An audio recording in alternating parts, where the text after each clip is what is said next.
చేస్తాము, రిపోర్ట్స్ బయటికి తీస్తాము, కఠినంగా శిక్షిస్తాం. ఆయన జైల్లోనే ఉన్నాడు, జైలుకు పంపించని చెప్పినాం, జైల్లో పెట్టారు. మహిళా కమిషన్ చైర్పర్సన్ కూడా నేను వచ్చింది. మహిళా కమిషన్ ఎక్కడ అని వాళ్ళు అంటారు. ముస్లిం కాబట్టి మీరు చర్యలు తీసుకుంటారని చెప్పేసి. అరే ముస్లిం హిందూ ఎక్కడ వాళ్ళు అదే అదే అంటే అమ్మ చర్యలు అంటే ఇంకా జైలు కంటే ఇంకే జైల్లో పెడతాము, దానికి ఒక విచారణ ఉంటుంది, జరగాలి కదా. మరి వెంటనే ఉరి తీయాలంటే కూడా రేపు అసలు ఆ కేసు ఏంది, ఆమె నిన్న వచ్చింది అంటే మొన్న వచ్చింది స్పృహలోకి, వచ్చిన తర్వాత విషయం బయటకు వచ్చింది. మరి అప్పటికప్పుడు అంటే జైలు ఉరి తీయాలంటే మరి మనకు కూడా చట్టాలు పర్మిట్ చేయాలి కదా, అది కూడా ఆలోచించాలి కదా. వాళ్ళు మాట్లాడే తీరులో ఏదో మేము లొల్లి పెట్టినామంటే లొల్లి పెట్టినాం అన్నట్టే, కానీ అందులో ఏమైనా అర్థం ఉంటే మీరే మీడియా సోదరులు చూపించండి. ఒక ఆదివాసీ బిడ్డగా నేను కూడా ఉన్నా, నువ్వు ఆమెకు అన్యాయం చేయలేదు, నువ్వు డౌన్ అంటే నాకు తెలిసిన వెంటనే నిన్ను వచ్చిన తాత్కాలికంగా వాళ్ళకి రిలీఫ్ చేతు ఖర్చులకు ఇచ్చినప్పుడు వాళ్ళు ఐటీడీ అని అవి కూడా ఇవ్వద్దు, ఎందుకు ఇస్తా, డైవర్ట్ చేస్తా. డైవర్ట్ చేయడానికి ఏముంది, ఎట్లా తప్పుదో పట్టిస్తాము. యొక్క వైఫ్ అంటే ఆమె యొక్క పరిస్థితులు కూడా మేము తెలుసుకున్నాం.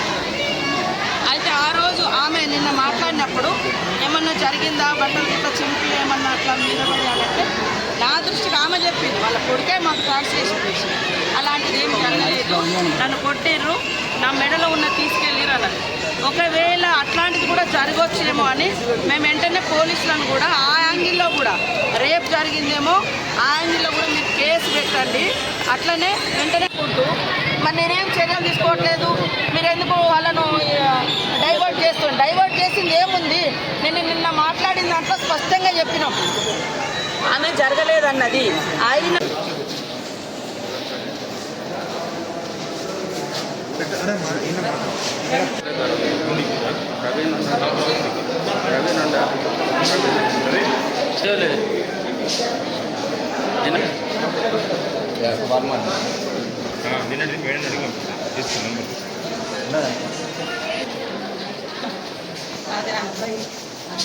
ఇప్పుడు నిన్న మీరు ఉన్నారు కదా, నిన్న లోపలికి వచ్చినాను, అవన్నీ అబ్బాయి కదా మాకు ట్రాన్స్లేషన్ చేసిన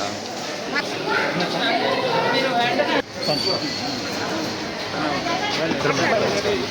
రాని